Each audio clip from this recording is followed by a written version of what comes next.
Titled People Who Knew Murderers, When Did You Know Something Was Off? Story 1 sat next to him in choir class. He was always kind of off. He operated on his own wavelength. Constantly in his own world, never really engaging with anybody. People just didn't really exist on his radar. On a class trip, we slept in the same hotel room and he walked around naked like I wasn't even there. I always assumed he was autistic, but in hindsight it might have been something much worse, like schizophrenia. He never seemed violent, but nobody ever talked to him enough to ever make that conclusion in the first place. A few months ago he beat and stabbed his mother to death with a kitchen knife. It was so bad dental records were needed to identify the body. He cut off one of her breasts and implied in his confession that he ate part of it. He waited until his dad came home from work to show him what he'd done. Claimed he saw a sign from the devil that told him to kill her. That may have been a lie. From what I heard, he was very excited to tell the police what he had done, and from what I do know about him, he might have said it for the attention. He turned himself in, waived his Miranda rights, and confessed to everything. When the cops found him, he was literally soaked in blood. He refused to shower it off, so they had to hose him down before they put him in a cell. He's looking at 40 years in prison. His mom was an amazing woman. She tailored our suits for choir and was constantly volunteering. If there was an event, she was there. She was gonna be her town's councilwoman next year. She loved her son very much. She didn't deserve to die like that. Story 2. Obligatory didn't know him as a friend, but a regular customer in my shop. He would come in after his shift to buy beer and tobacco. On one occasion he caught and helped us to evict a shoplifter. He seemed friendly enough. Then a local girl went missing and was eventually pulled out of a river a few weeks later. They announced they were looking for somebody in connection with her death, and it was him. They had CCTV footage of him tailing her through a park and footage of him buying beer in a shop, still unconfirmed to this day being our shop as they blurred out the surroundings. Anyway, as we had a TV in our shop switched to the news channel as it was a rolling story local to us, we started to discuss the guy, if we saw him on the day she went missing, that kind of thing.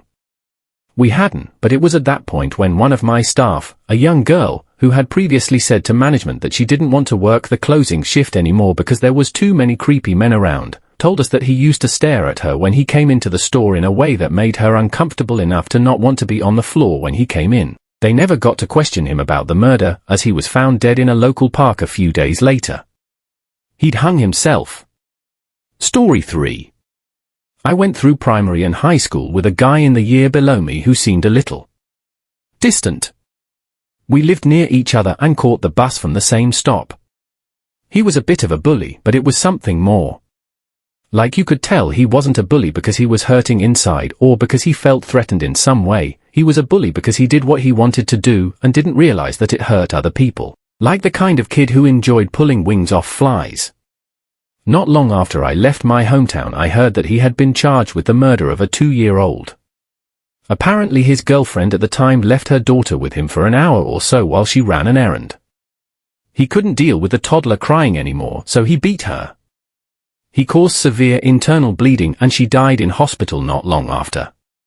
He would have been around 22 when he did it. He was sentenced to 36 years with a non-parole period of 27 years. Edit, this happened in Australia around 2014. Story 4. Well, this is wild. I know a guy who murdered a nurse and wanted our town's first serial killer.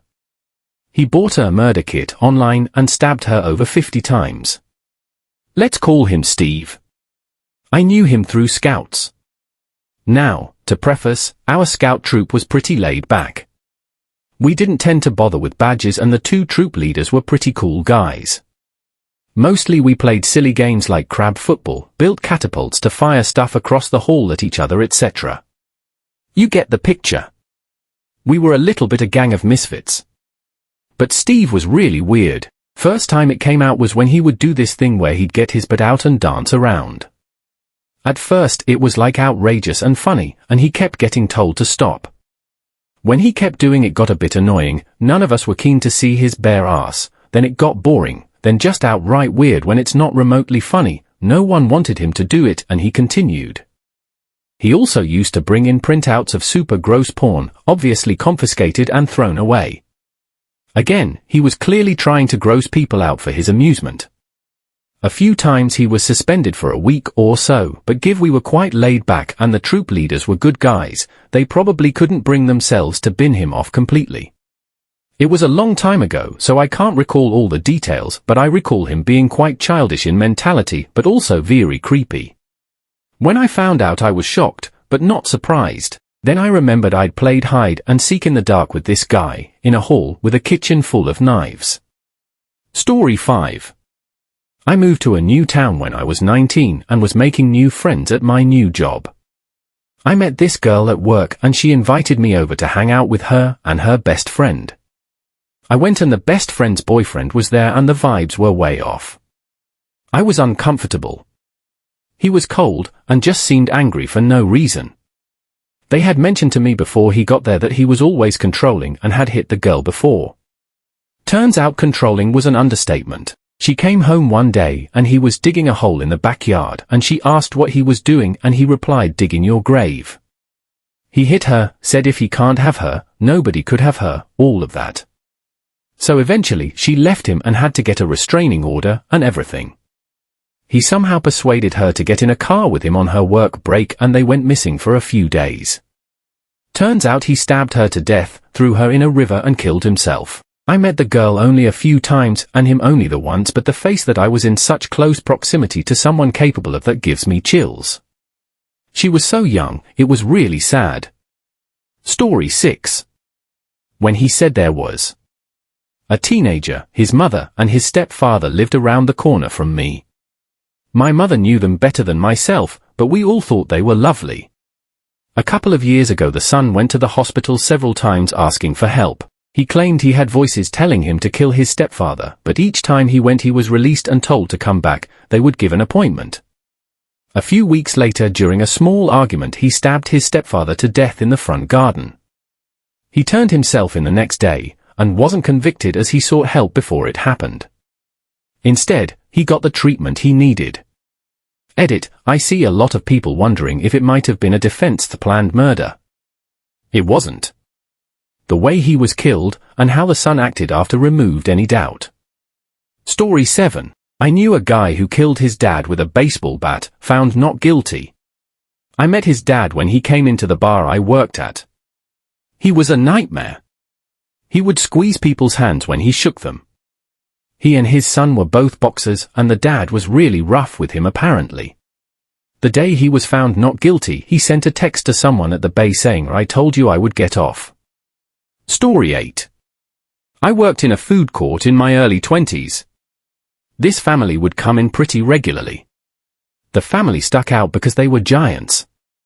Mom was easily 6 feet 1 inch and Dad was 6 feet 7 inches. They had a few kids, nothing really stuck out at the time. They never seemed happy but never fought. They just always looked like they were just coming out of mourning. I heard a few years back that the mom decided to leave the dad. The dad murdered the whole family and then killed himself. Another coworker did something similar. He lived with his elderly dad. He was a super nice, but just always had this deep sadness behind his face. His GF broke up with him, his dad's health went south. Everything became too much, so he shot his dad and then himself. Even after hearing that, I felt bad for him. He seemed like a dude with a big heart, and if he just had a day to decompress and someone to talk to, I think it would have gone a lot differently. Story 9. My uncle murdered somebody and is currently serving life in prison. From my earliest memory, I knew he had some screws loose. Edit, I was at work when I originally commented, so I didn't have time to provide details. He caught his wife at her lover's house, so he shot the guy. He was going to shoot her too, but she convinced him she wouldn't tell anyone. He burned the guy's house down in an attempt to cover his tracks. As soon as his wife could get free of him, she immediately reported him. Story 10. My ex-coworker was always a huge dick who nobody liked to work with. He'd always be on his phone and talking to someone, even when he had a customer waiting to order in the drive-thru. The moment I knew he had something wrong with him was when I caught him looking for his dab pen in one of the lockers in the back room. He always used a top locker, but he was searching through one at the bottom, which happened to be my locker for the day. I told him that, so he just stared me in the face for a second, and walked away. Later that same year, I learned that he shot and killed someone at a gas station. Edit: to clarify, he was, most likely, trying to steal from me, and the fact that he made up his lie on the fly set me off, not to mention the creepy stare at the end. Story 11. I never suspected a thing. She was the nicest woman. I even let her babysit my cousin when I had custody of him for a little while. She was my neighbor, couple houses down, and everyone loved her. She grew gigantic pumpkins, was always outside, so everyone interacted with her a lot. I moved away and a few years later and was shocked to hear everything from my family and friends who still loved in the area. The story: she was married to a man. I knew him from my time living there too. One day, he was just gone. She was all beaten up.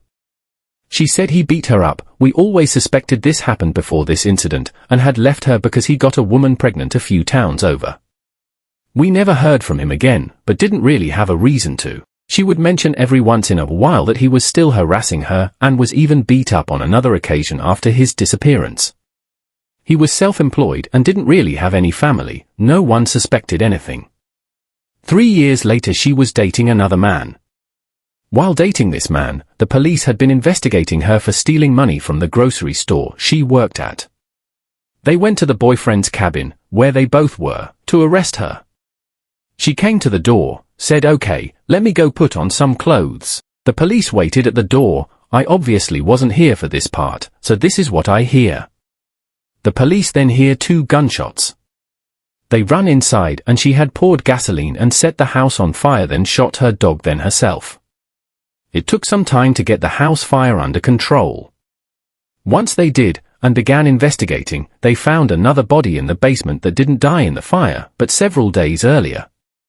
The body in the basement was her boyfriend. Then they began investigating further, and found a blue 55-gallon drum in her backyard that contained her husband. So, she killed 2 people and her dog, and all she was suspected of was stealing from the grocery store.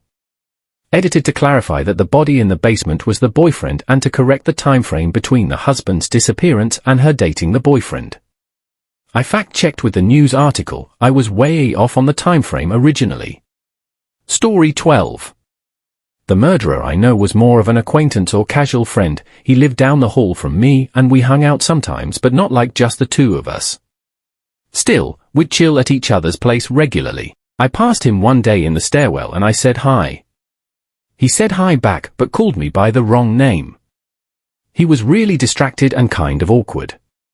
He didn't make eye contact and kept moving. I remember thinking maybe we don't know each other as well as I thought. Later he was playing Nintendo, yep, my N64, this was a while ago, with my roommate when I came home. He apologized and said his mind was elsewhere. A couple days later there are cops all over the building, interviewing people and searching his place. They'd found the guy's roommate with a bullet in the back of his head in an abandoned lot across town. The next day he confessed. Well, that's it for today's video. I hope you guys enjoyed it. And if you did, you can check out more videos like this onto my channel. Until next time. Bye.